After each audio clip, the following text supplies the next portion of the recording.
Lebah telah lama dikenal sebagai simbol kerja keras yang hidup secara berkelompok dengan pengaturan sosial dan sistem kasta paling kompleks di seluruh kerajaan hewan di dunia. Terdapat sekitar 20.000 spesies lebah yang tersebar di setiap benua kecuali Antartika. Satu koloni lebah dapat berisi antara 60 hingga 80.000 ekor yang mendiami sebuah sarang yang dibangun di atas bukit, pepohonan, bahkan atap rumah. Umumnya mereka membangun sarang dengan bahan perekat dari getah pohon atau biasa disebut resin yang diproduksi oleh kelenjar lebah betina muda yang terdapat dalam tubuhnya. Resin atau lilin ini menciptakan struktur seperti sisir di mana larva serta pupa dapat tinggal di dalamnya. Koloni lebah memiliki pengaturan sosial yang cukup kompleks, yang terbagi dalam 3 kelas yang berbeda, di mana masing-masing dari semua individu lebah memiliki peran penting untuk kesejahteraan koloninya. 3 kelas tersebut terdiri dari 1. Lebah ratu atau ratu lebah. Ratu lebah memiliki jenis kelamin betina. Ia bertanggung jawab dalam reproduksi dalam koloni lebah madu yang dengan demikian ia adalah induk dari hampir semua lebah yang terdapat dalam koloni. Ratu lebah merupakan satu-satunya lebah dalam koloni yang melakukan proses perkawinan. Perkawinan dilakukan dengan cara terbang tinggi, di mana pejantan yang bisa mengejarnya akan melakukan perkawinan dengan sang ratu. Saat perkawinan, testis lebah jantan akan lepas dan tertanam pada ovarium lebah ratu yang hal tersebut akan menyebabkan kematian lebah jantan begitu perkawinan telah usai.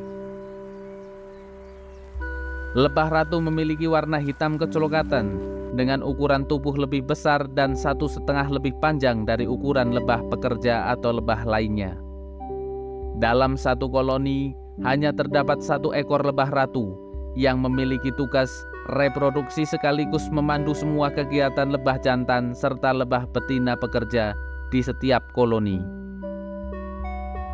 Lebah ratu memiliki kesan bahwasanya ia mampu bertelur hingga 2.000 butir telur setiap hari dan dapat hidup antara 2 hingga 7 tahun, di mana kasta lebah lain pada umumnya hanya berusia antara 2 hingga 3 bulan.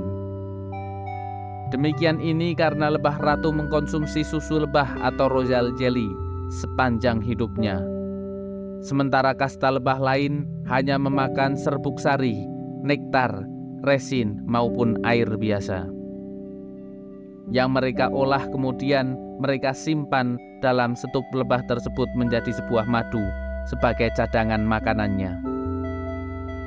Lebah ratu tidak dilahirkan sebagai ratu pada mulanya. Mereka menetas sebagai larva lebah biasa. Namun, ketika lebah ratu telah mati, lebah pekerja akan mencari larva sehat berusia sekitar 3 hari dan akan menempatkannya dalam sel khusus yang disebut sebagai sel ratu.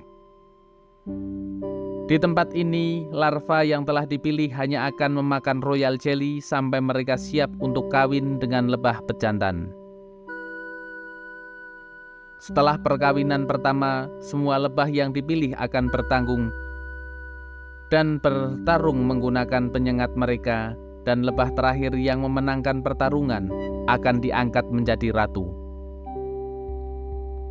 Adapun lebah yang kalah, ia akan keluar dari koloni atau boyong dari tempat yang sebelumnya untuk mencari tempat yang lainnya dan akan diikuti oleh sebagian lebah pekerja.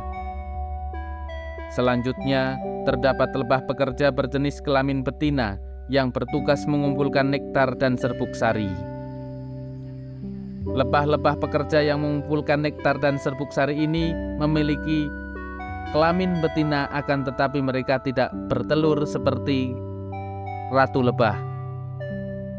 Lebah pekerja ini mengolah nektar menjadi madu yang kemudian dimuntahkan kembali dari tubuhnya untuk disimpan di dalam sarang sebagai makanan cadangan bagi koloninya. Di luar tugasnya, lebah betina yang bekerja mencari nektar, mengumpulkan madu, ada juga lebah betina yang bertugas membersihkan sarang dan merawat telur serta anak-anak lebah. Dan beberapa jenis lebah memiliki sengat yang sebetulnya bersifat fatal bagi dirinya ketika sengat tersebut digunakan. Ketika mereka menyengat, sengat dan kantong kelenjarnya akan terlepas dan tertancap pada sasaran, sehingga hal tersebut mengakibatkan kematian bagi sang lebah. Lebah pekerja betina juga dapat bertelur, dan telur tersebut dapat menetas, hanya saja karena lebah pekerja betina tidak pernah dikawini oleh lebah jantan, maka yang terlahir dari telur tersebut semuanya berjenis kelamin jantan. Ciri-ciri dari setup lebah jantan ini sedikit menonjol daripada setup larva lainnya. Makanan utama lebah pekerja ini adalah madu yang dihasilkan dari nektar setiap tanaman dan memiliki harapan hidup antara 2 hingga 3 bulan. Adapun lebah jantan, mereka bertugas mengawini lebah ratu. Lebah jantan merupakan lebah dari telur tak terbuahi yang diberi makan nektar dan madu biasa. Jumlahnya pun tidak lebih banyak dari lebah pekerja, hanya sekitar ratusan dalam satu koloni. Di alam, lebah memiliki fungsi penting sebagai serangga penyerbuk utama. Kesukaan mereka akan nektar serta serbuk sari dapat membantu penyerbukan silang pada tumbuhan. Berdasarkan asal serbuk sari, penyerbukan terbagi menjadi 2 kategori. Pertama, penyerbukan abiotik yang mengacu pada situasi terjadinya penyerbukan tanpa keterlibatan organisme lain, dan faktanya hanya 10% tanaman berbunga yang melakukan penyerbukan tanpa bantuan hewan. Bentuk yang paling umum dari penyerbukan abiotik adalah anemofili, yaitu penyerbukan oleh angin. Kedua adalah penyerbukan biotik.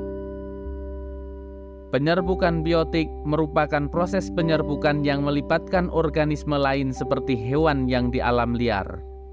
Terdapat sekitar 200.000 jenis hewan yang berperan sebagai penyerbuk, di mana lebah termasuk di antaranya.